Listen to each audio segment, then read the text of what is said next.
Kemudian para bunda sekalian, para bunda yang dirahmati Allah, para bunda yang dicintai Allah Subhanahu wa taala.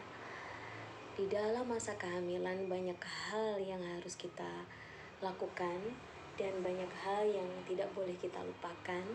Karena tentunya apa yang dilakukan oleh para bunda ketika bunda hamil, ya ini berpengaruh pada janin kita, janin yang kita kandung, gitu ya. Karena apa yang dirasakan bunda, bayi pun, janin pun juga merasakan itu. Dan kita ketahui ya, sekarang ini banyak hal-hal yang membuat kita akhirnya ketika masa hamil itu membuat kita jadi mungkin ada yang baperan, ada yang terlalu overthinking ya.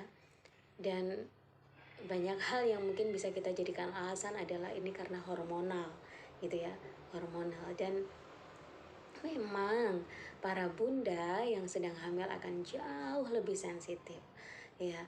Dan bagaimana sih sebenarnya apa yang harus kita lakukan sebagai para bunda yang sedang hamil ini agar kita ini menjadi bunda yang hamil dengan bahagia, menyenangkan, dan juga melahirkan pun nanti juga dengan menyenangkan gitu ya, dengan tersenyum kan, seperti itu. Dan bagaimana kondisi bunda yang sedang hamil ketika dia mengandung janinnya ini? Kalau kita gembira pun, maka janin pun akan tumbuh menjadi janin yang nantinya pun ketika sudah kita lahirkan menjadi janin yang lebih percaya diri, kemudian lebih bergembira, bersukacita seperti itu, dan mudah untuk bergaul. Dan apa sih sebenarnya yang harus kita lakukan gitu ya agar kita itu menjadi bahagia gitu. Dan ternyata para bunda yang sedang hamil ini memang harus bahagia, tidak boleh sedih gitu. Terus apa healingnya gitu ya? Ternyata para bunda yang sedang hamil ini pun juga butuh healing. Tapi healingnya berbeda dengan healing ketika kita mungkin tamasya kemana gitu ya, rekreasi kemana, keluar kota kemana gitu, ke tempat wisata yang itu mungkin secara pada awalnya itu mungkin akan membuat kita lebih bahagia, menumbuhkan hormon kebahagiaan gitu. Tetapi kebanyakan dari kita ya, karena kita manusia, ketika kita diberikan kelebihan kita pun juga akan mengeluh, diberikan kekurangan pun kita juga mengeluh gitu. Jadi ketika biasanya gitu ya, kalau dolan-dolan gitu ya, pengennya dolan gitu, pengennya healing gitu ya, ini pengennya ke tempat rekreasi mana gitu. Ternyata yang terjadi adalah ketika pulang rekreasi, para bunda ya setelah healing ke tempat wisata mana ini, para bunda ternyata ketika pulang menjadi capek ya, kemudian mikir lagi, duitnya habis mungkin ya, kemudian fisiknya jadi lemah karena memang capek ya, perjalanannya juga capek, perjalanan pulangnya pun juga capek. Nah ini sebenarnya berkaitan dengan hati bunda gitu. Healing ya, konsep dari healing itu sebenarnya adalah ketika kita membuat tubuh fisik kita, hati dan pikiran kita ini menjadi refresh gitu ya. Healing seharusnya membuat kita jauh lebih baik dong daripada sebelum-sebelumnya ketika kita sebelum healing gitu. Healing itu ya seharusnya mempunyai pengaruh positif bagi tubuh kita, bukan malah sebaliknya. Harus bisa merefreshkan pikiran kita, harus bisa merefreshkan fisik kita juga. Dan bagi bunda yang hamil, maka ini harus menjadikan bunda tambah bahagia, bukan menjadikan bunda tambah stres, bukan menjadikan bunda tambah berpikir yang lebih berat dan fisiknya pun akhirnya menjadi lemah gitu. Jadi para bunda sekalian yang dirahmati Allah Subhanahu wa taala, konsep healing ya, konsep healing ini harus kita rubah gitu ya. Healing itu bukan semata-mata harus keluar kota, harus semata-mata datang ke tempat wisata gitu ya, tetapi healing yang sebenarnya itu yang bagaimana gitu ya. Jadi Bunda, healing itu sebenarnya lebih ngenaknya itu sebenarnya di apa sih gitu ya. Healingnya kan di hati ya, hati kita gitu. Nah, biasanya rasanya sumpek gitu ya, karena kegiatan yang atau aktivitas yang monoton, daily activity yang monoton, sehingga membuat kita jadi bosan, sumpek dan sebagainya. Nah, kenapa sebenarnya tujuan healing ini adalah healingnya hati gitu ya? Karena hati ini adalah organ tubuh yang pertama kali merespon semua hal yang berada di luar kita. Apa yang kita lihat, apa yang kita dengar, ya, apa yang kita cium, apa yang kita rasakan, apa yang fisik kita rasa, ini semuanya hati dulu yang merespon. Lebih cepat itu hati yang merespon, bukan anggota tubuh yang lain. Coba kita ingat saja ya, coba kita rasakan gitu. Ketika gitu ya kita ada orang yang mungkin ngerasani gitu ya, ngegosipin kita gitu umpamanya, maka responnya adalah hati dulu. Yang merespon dulu adalah hati kita. Kita delok nih apa gitu, umpamanya anu ya, hamile nritip itu apa sih namanya, jarak kehamilan antara 1, 2, 3, dan 4 dekat gitu, itu sudah ada yang julitin, itu hati lagi yang merespon. Kemudian ketika ada sesuatu yang menyakitkan yang kita lihat, maka hati pun juga yang pertama kali merespon. Dan bisa kita bayangkan ketika hati itu merespon banyak hal yang dia lihat, dia dengar, dia cium, dia rasakan, betapa capeknya hati ini. Dan ini ketika hati ini lemah, ketika hati ini merasa tersakiti, merasa sumpek, penat, maka yang terjadi fisik pun juga akan lemah. Fisik pun juga akan turun kekuatannya. Dan inilah yang kita butuhkan untuk healingnya hati. Dan para bunda itu pun juga harus, hatinya itu juga harus bahagia gitu. Terus bagaimana caranya? Dan harus seperti apa sih healingnya? Dan kemana sih healingnya? Gitu ya. Mari kita belajar bersama-sama gitu ya. Jadi bunda sekalian yang ada di rumah atau masih ada di kantor atau di perjalanan ya, mungkin sambil kita siapkan bisa didengarkan, tapi mungkin yang lebih longgar, lebih santai di rumah, mungkin bisa sambil ngeteh ya, ngopi atau makan cemilan apa gitu ya, mungkin sambil mencatat gitu, apa yang bisa dicatat, apa yang bisa kita ambil nilai positif dari apa yang saya sampaikan pada sore hari ini. Dan kita kembali belajar bersama, kita kembali melanjutkan ya obrolan kita sore hari ini. Jadi santai saja, boleh sambil ngemil, boleh sambil apalah ya, disambi-sambi apalah bisa gitu ya. Jadi teman-teman, bunda-bunda sekalian yang berbahagia, bunda-bunda sekalian yang dirahmati Allah Subhanahu wa taala.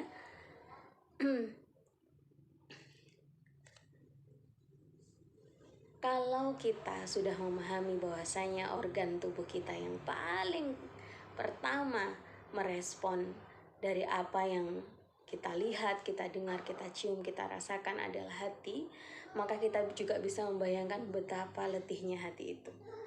Makanya kenapa sering kita, mungkin yang para bunda yang hamil apalagi, merasa capek, penat, kemudian sumpek gitu ya. Yang tidak hamil saja juga merasakan demikian, apalagi yang sedang hamil.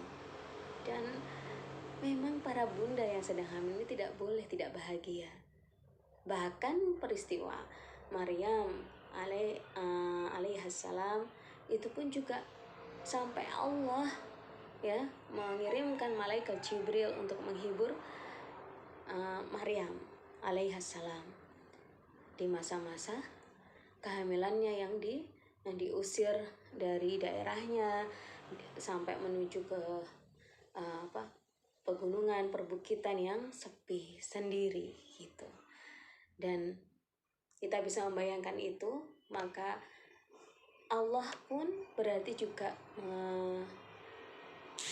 kita ya agar kita menjaga kewarasan diri kita gitu ya, kewarasan diri kita. Saya bilang kewarasan ya karena memang terkadang kita pun juga tidak rasional jika kita sudah tidak bisa menjaga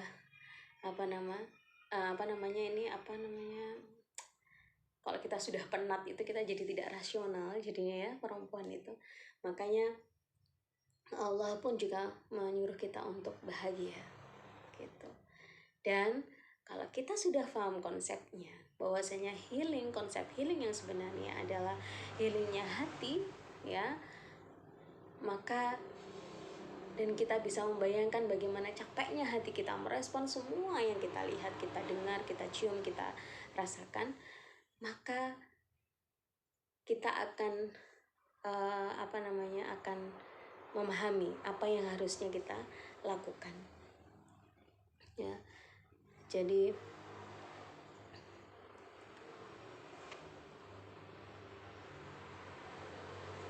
tempat healingnya hati, tempat healingnya kita para bunda yang sedang hamil ini adalah ada di 4 tempat ya.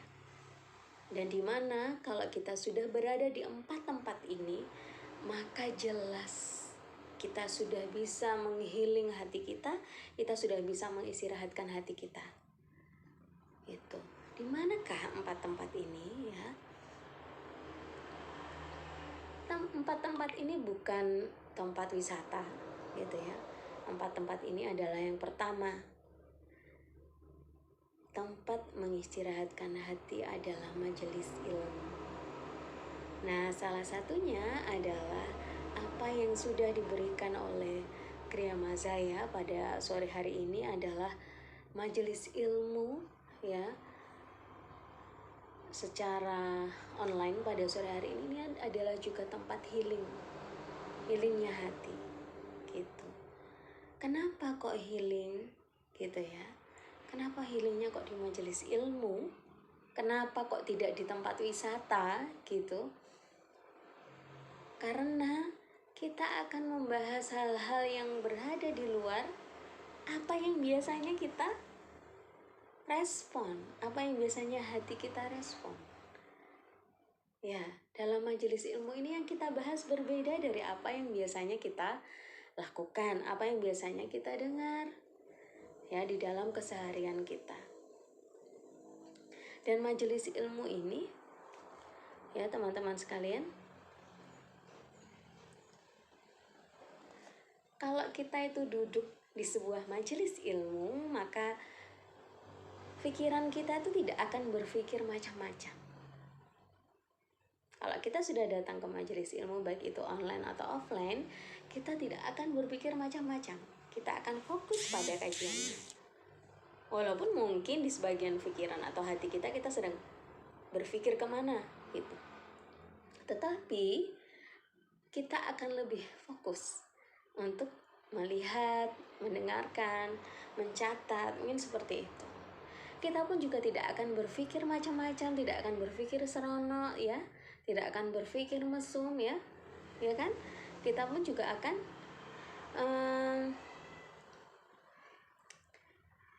kita juga tidak akan main gadget ya kan? Ketika kita di dalam mobil pun juga kalau kita sambil mendengarkan gitu ya, mendengarkan kajian sambil nyetel YouTube tentang kajian atau mungkin melihat video ini mungkin ya, kita akan jadi lebih iya ya gitu ya, di jalan akan lebih fokus juga. Kita tidak akan mikir kemana-mana gitu. Kita akan fokus mendengarkan pada orang yang sedang berbicara di dalam majelis ilmu itu dan mendengarkan apa yang dibicarakan, gitu ya. Dan kita pun juga akan beristirahat sejenak tentang bagaimana hutang-hutang kita, ya kan? Kita pun juga akan berhenti sejenak dengan juritan-juritan orang di luar sana tentang kita, gitu. Makanya itu kenapa kok majelis ilmu adalah salah satu tempat untuk healingnya hati, gitu. Karena sepulang dari majelis ilmu, jika kita benar-benar ikhlas, kita niat dengan baik bahwasanya lillahi ta'ala, kita ingin mendapatkan ilmu, kita ingin menenangkan hati di dalam majelis ilmu, maka itu tadi kembali pada hadis yang disampaikan oleh Rasulullah SAW bahwasanya malaikat itu mengepakkan sayapnya, kemudian mendoakan kita, dan juga makhluk-makhluk Allah yang dicintai Allah di sisi Allah juga menyebut nama-nama kita di sana. Dan rahmat Allah meliputi kita. Dan betapa tenangnya hati kita setelah, bayangkan betapa tenangnya hati kita setelah kita datang ke majelis ilmu. Ya, coba kita ngelihat berita di YouTube, gitu ya. Yang ini bukan kajian, tapi berita, gitu di YouTube. Mungkin sekarang sedang viral kasus apa gitu ya di iNews, TV One, CNN Indonesia dan sebagainya. Yang terjadi adalah kita jadi pegel gitu kan, ikut pegel, ikut benci, ikut marah, ikut nggak suka kan, seperti itu.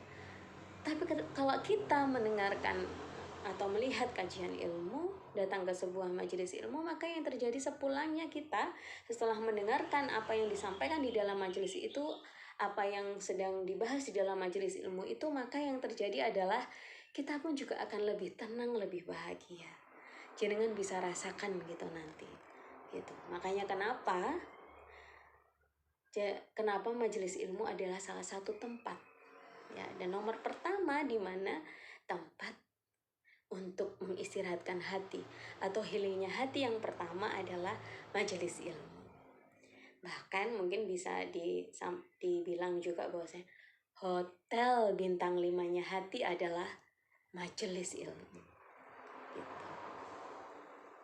Dan alhamdulillah Kriya Mazaya memberikan kesempatan kita untuk belajar bersama, sehingga semoga majelis ilmu kita majelis ilmu yang diberkahi Allah dan bisa menjadi salah satu tempat untuk mengistirahatkan hati. Kemudian kenapa majelis ilmu ini ya, maaf, kalau orang sudah datang ke majelis ilmu, dia hatinya menjadi tenang gitu ya. Dan kenapa majelis ilmu menjadi tempat healingnya hati? Karena banyak orang yang sebelumnya itu tidak pernah sholat, kemudian dia datang ke majelis ilmu, sepulangnya dari majelis ilmu dia mau sholat, gitu. Walaupun pembahasannya tidak masalah sholat. Kemudian banyak dari orang-orang yang datang ke majelis ilmu yang sebelumnya banyak masalah, ketika sepulang dari majelis ilmu pun dia pun menjadi lebih tenang dan mulai mengurai tiap masalah-masalahnya, gitu.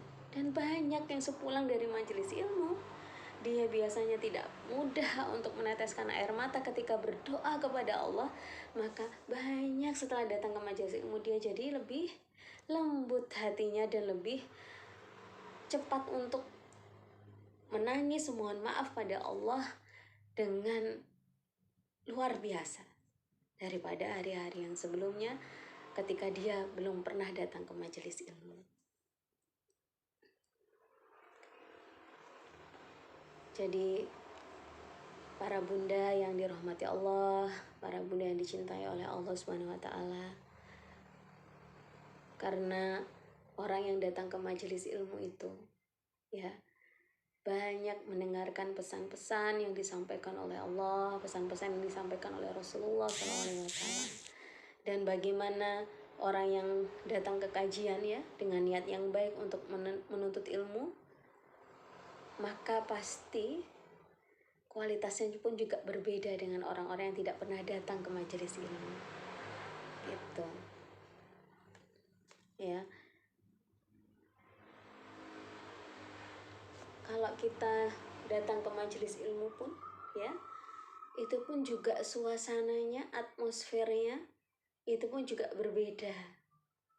Ya, suasananya itu berbeda kalau datang ke majelis ilmu dengan kita datang mungkin ke konser-konser gitu. Jadinya pun juga akan lebih menenangkan. Dan ketika kita bertemu dengan teman-teman yang sering datang ke majelis ilmu pun juga akan berbeda rasanya. Gitu ya. Bukan berarti merendahkan teman-teman yang tidak pernah datang ke majelis ilmu, tetapi pasti akan lebih jauh berbeda. Dan taman syurga, ya, kenapa majelis ilmu ini juga disebut sebagai taman syurga, gitu ya, karena majelis ilmu sudah pernah disebutkan oleh Rasulullah sebagai riyadul jannah, salah satu dari taman syurga, salah satu taman dari taman-taman syurga. Kenapa disebut dengan taman syurga? Ya, karena syurga identik dengan ilmu, sebagaimana ikan identik dengan air. Gitu. Jadi barang siapa yang datang ke majelis ilmu, maka lebih terarah hidupnya. Kemudian kesalahan pada dirinya sendiri ini akan bisa terdeteksi, ya, dan bisa dikoreksi. Gitu. Karena kalau kita tidak pernah datang ke majelis ilmu, maka kita akan merasa kita baik-baik saja. Dan ketika kita merasa baik-baik saja, ini yang bermasalah. Gitu ya. Gitu. Dan hidup kita ini, para bunda, bukan hanya sholat, bukan hanya zakat, bukan hanya haji, bukan masalah sedekah saja, akan tetapi kita pun juga butuh ilmu. Karena untuk mendapatkan syurga, kita pun juga butuh ilmu. Gitu. Dan syurga itu ada tingkatannya. Makanya kalau kita tidak tahu ilmunya, ya gimana kita mau dapat syurga yang terbaik, kan gitu. Dan bagaimana kita bisa tahu berapa sih sebenarnya tingkatan syurga itu kalau kita tidak datang ke majelis ilmu atau kita tidak mau belajar.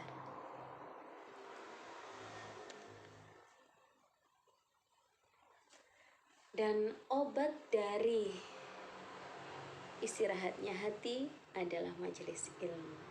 Hotel bintang 5-nya hati adalah majelis ilmu. Gitu. Jadi makanya kenapa salah satunya Gria Mazaya memberikan kesempatan pada kita untuk belajar bersama adalah agar kita sama-sama healing. Saya pun juga healing, jenengan juga healing. Karena apa yang saya sampaikan adalah sebenarnya menasihati diri saya juga, gitu ya. Kemudian bunda-bunda sekalian, bunda-bunda yang dirahmati Allah Subhanahu wa taala. Yang kedua, ya, mana sih tempat healingnya hati? Yang kedua adalah bertemu dan berinteraksi dengan hamba Allah yang sholih. Gitu. Bertemu dengan para guru, ya, para guru-guru yang baik, para guru-guru yang sholih, insya Allah itu pun juga tempat istirahatnya hati. Karena para guru-guru ini yang akan memberikan kita banyak nasihat-nasihat, banyak memberikan kita petuah-petuah yang baik agar hidup kita menjadi lebih baik. Kemudian berinteraksi dengan hamba yang sholih itu juga kita bisa datang kepada para ustadz, ya, para ustadz atau ustadzah yang kita kagumi, gitu. Dimana nanti kita bisa melihat bagaimana kehidupan beliau selama beliau di rumah. Beliau pun juga akan sharing kepada kita bagaimana cara membina rumah tangga dengan baik, mendidik anak dan sebagainya. menasehati tentang bagaimana menghadapi dunia yang begitu berat ini kepada kita, sehingga kita pun juga sepulang dari bertemu dengan para orang solih ini, maka kita pun juga akan lebih tenang hidupnya. Bahkan teman-teman, para bunda sekalian, para bunda yang dirahmati Allah, setingkat Ibnu Qayyim saja, beliau pernah futur, futur di mana beliau merasa tidak ada yang benar di dalam hidupnya, sedang ada masalah di dalam dirinya gitu ya. Sehingga yang beliau datangi pertama kali adalah gurunya. Gitu. Kemudian kisah tentang seorang pembunuh durjana yang membunuh 100 nyawa, dia akhirnya mau bertaubat sehingga oleh para guru yang dia datangi gitu ya, dianjurkan, disarankan untuk keluar dari daerahnya, kemudian mendatangi daerah di mana banyak orang solih di sana dan belajar di sana, sehingga dia bisa bertemu dengan orang-orang yang solih dan juga akhirnya bisa memperbaiki dirinya dari seorang pembunuh durjana menjadi seorang yang solih gitu. Dan hotel bintang 5-nya hati, tempat healingnya hati, tempat membuat kita bahagia, itu adalah salah satunya adalah bertemu dengan orang-orang yang solih gitu. Jadi bukan semata-mata datang ke tempat wisata saja gitu ya, tetapi juga bertemu dengan teman, guru, sahabat, orang tua yang solih, maka kita pun juga berarti juga sudah mengistirahatkan hati. Karena sepulangnya dari bertemu itu kita akan mendapatkan banyak ilmu ya, yang akhirnya juga bisa mengoreksi dari kehidupan kita sendiri apa yang harus kita perbaiki. Kemudian tempat yang ketiga adalah mendatangi atau mengingat kematian. Datang berarti datang ke orang yang sedang, keluarga yang sedang meninggal, kita takziah ke sana. Ini juga salah satu tempat mengistirahatkan hati, karena kita akan mengingat bahwasanya sesibuk-sibuk apa kita, sebagaimana kayanya kita, sebagaimana susahnya kita, sebagaimana sibuknya kita di dunia ini, kita nanti akan pulang. Jadi kehidupan kita yang kekal, yang abadi adalah di akhirat nanti gitu. Sehingga ketika kita mengingat kematian, ketika kita datang ke tempat orang yang meninggal, maka yang kita lakukan adalah mempersiapkan diri bahwasanya ajal itu tidak menunggu kita jadi baik. Ajal bisa datang sewaktu-waktu dan gitu. Maka salah satu tempat healingnya hati yang ketiga adalah mendatangi dan juga mengingat kematian itu sendiri gitu ya. Maka orang itu kalau melihat sakaratul maut, orang yang melihat sakaratul maut itu, maka membuat atmosfer hati kita itu menjadi beristirahat. Karena yang kita kejar karena yang kita ingat adalah, oh ternyata yang kita kejar di dunia ini tuh tidak ada apa-apanya dan tidak akan kita bawa.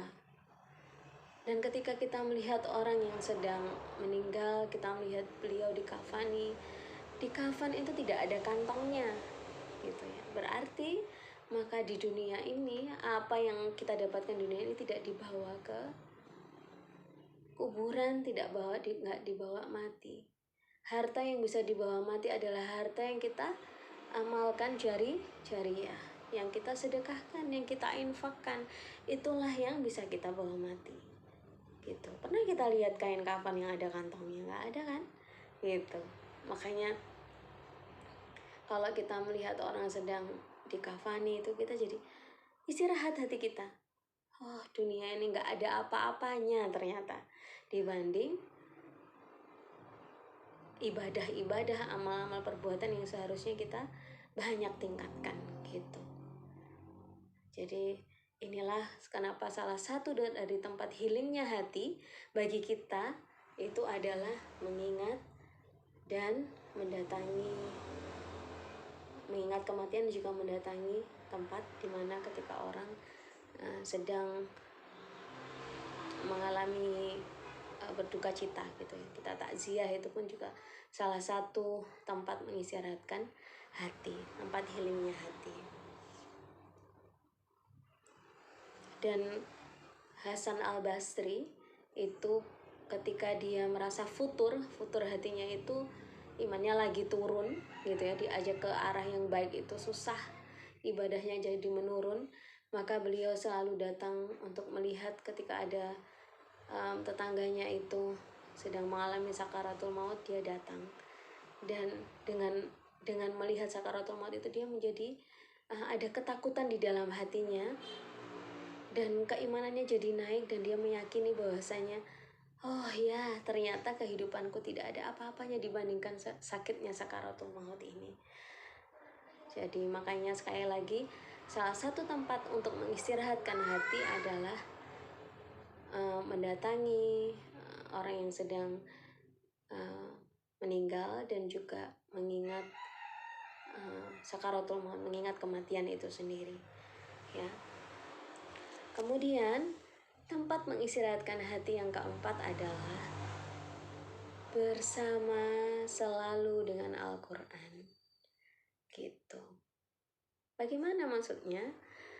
Ya, banyak berinteraksi dengan Al-Quran.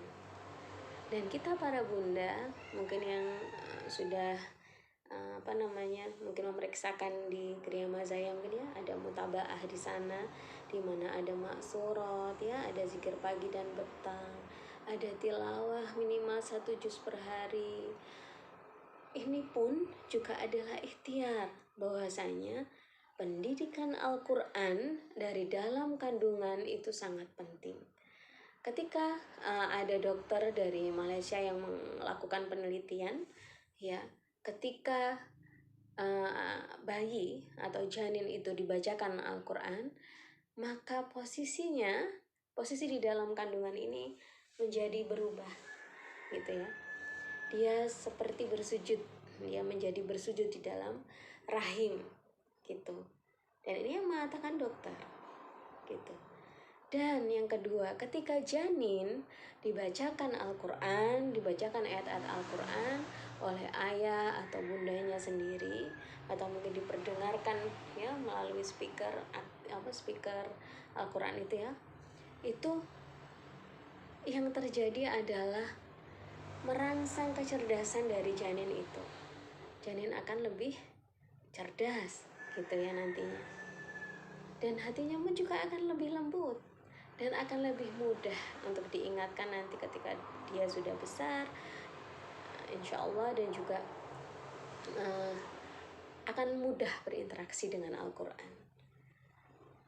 Jadi bagaimana interaksi kita dengan Al-Quran ini adalah istirahatnya hati, tempat healingnya hati adalah bersama, selalu bersama, interaksi yang lama dengan Al-Quran gitu.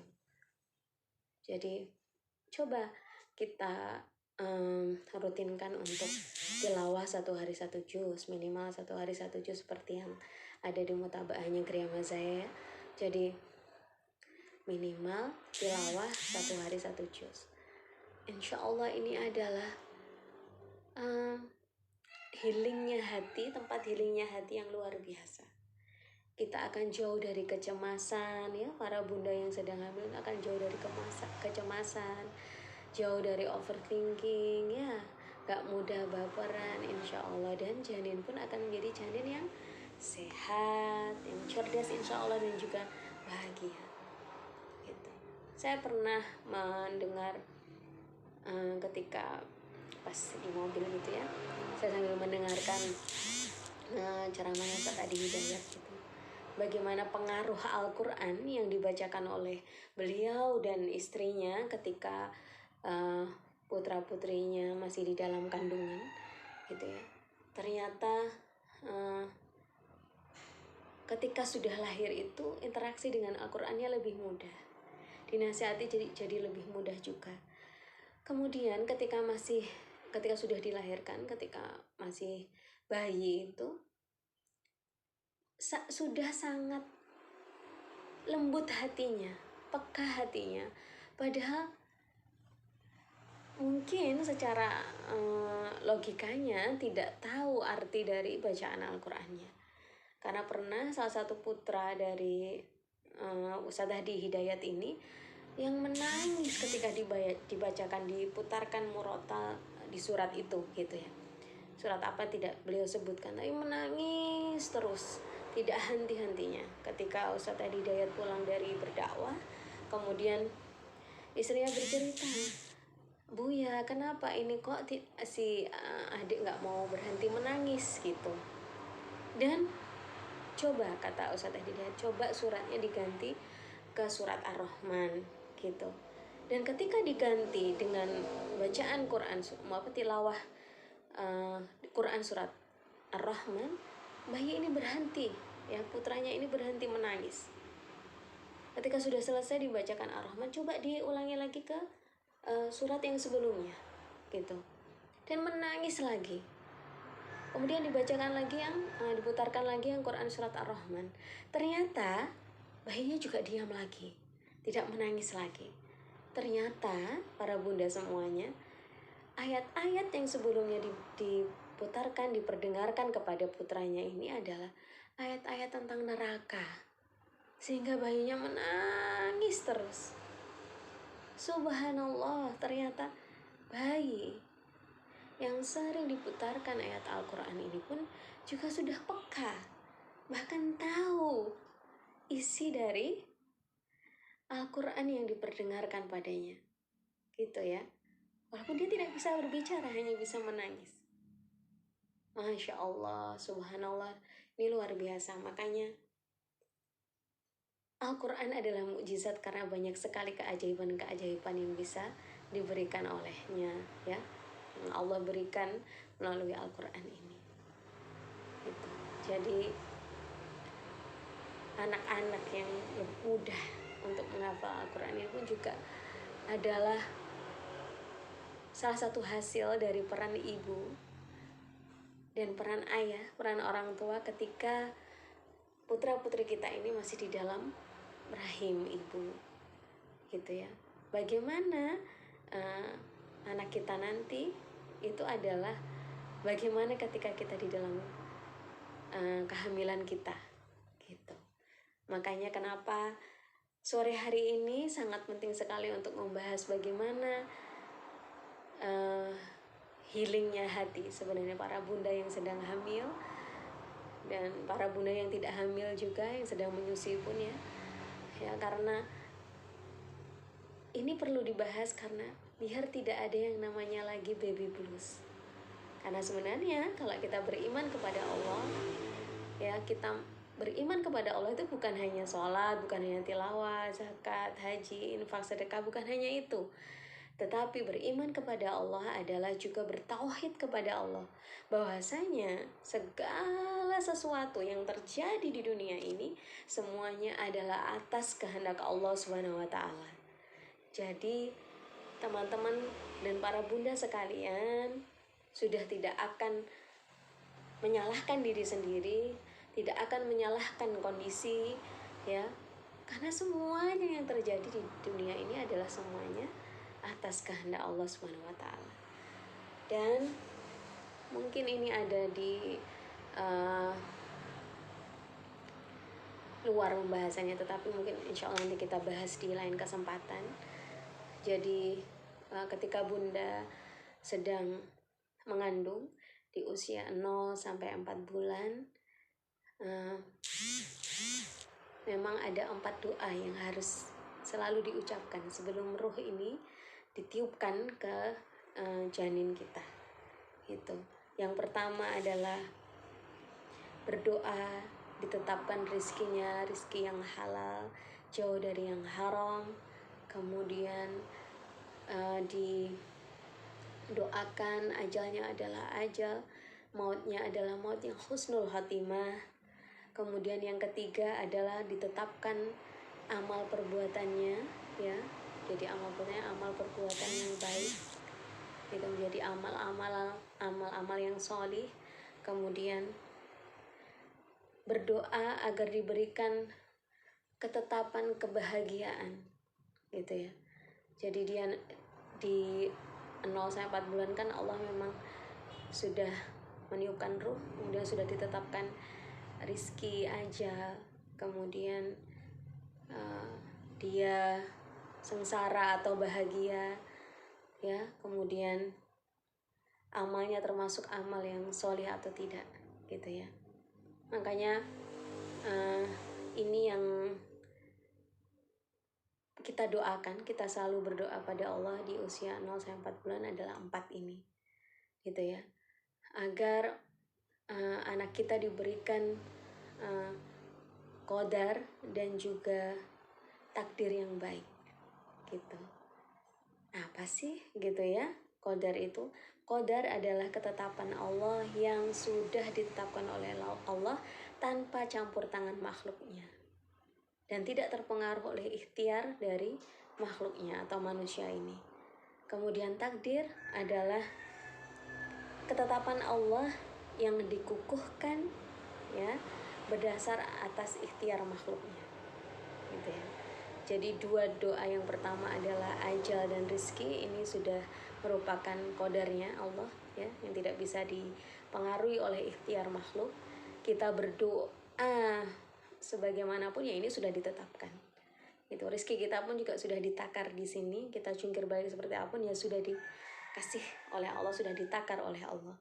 Kemudian bagaimana amal perbuatannya dan juga bagaimana kehidupannya sengsara atau tidak, ini tergantung dari, ini adalah merupakan takdir di mana berpengaruh ikhtiar dari manusia itu sendiri gitu. Jadi para bunda, mungkin ini yang bisa saya sampaikan, semoga bermanfaat dan mungkin nanti bisa memberikan usulan pada timnya Gria Mazaya, mungkin materi apa yang diinginkan oleh para bunda semuanya agar bisa menambah kekuatan, kesemangatan dan juga kebahagiaan dalam kita mengandung buah hati kita, dalam kita yang sedang menyusui anak-anak kita atau sedang merawat balita kita gitu ya, sehingga ketika kita bahagia maka anak pun menjadi 4 kali lipat lebih bahagia, suami kita pun juga 4 kali lipat lebih bahagia dibandingkan dibandingkan kita pun sudah bahagia, maka anak-anak dan suami dan keluarga kita pun juga akan jauh berkali-kali lipat bahagia. Dan perlu diingat seperti apa yang sudah saya sampaikan sebelumnya, bahwasanya kita adalah pusat kebahagiaan alam semesta. Maka sangat perlu untuk healing hati ya, bukan hanya healingnya itu bukan hanya ke tempat-tempat wisata atau ke tempat makan di mana gitu. Ternyata 4 tempat untuk healingnya hati adalah sangat dekat dengan kita ya. Dan mungkin jika nanti ada pertanyaan mungkin bisa langsung chat di WA adminnya Gria Mazaya, dan insya Allah nanti pun juga akan saya bantu untuk menjawab, dan jika belum bisa saya jawab nanti saya minta waktu untuk bisa mempelajarinya terlebih dahulu atau bertanya pada yang lebih tahu daripada saya. Dan semoga bermanfaat. Kebenaran hanya milik Allah Subhanahu wa taala dan kesalahan hanya milik saya pribadi. Saya menyampaikan bukan berarti saya sudah menjadi orang yang baik, tetapi saya sedang berproses untuk menjadi yang jauh lebih baik, karena usikum wa nafsi bitaqwallah ya, karena saya menyampaikan, saya pun juga menasihatkan pada diri kita sendiri. Billahi wal hidayah wa taufik, semoga Allah menemukan kita di lain kesempatan, dan semoga para bunda selalu sehat ya. Saling mendoakan semoga kehamilannya jadi kehamilan yang sehat dan melahirkan dengan bahagia. Billahi wal hidayah wa taufik. Wassalamualaikum warahmatullahi wabarakatuh.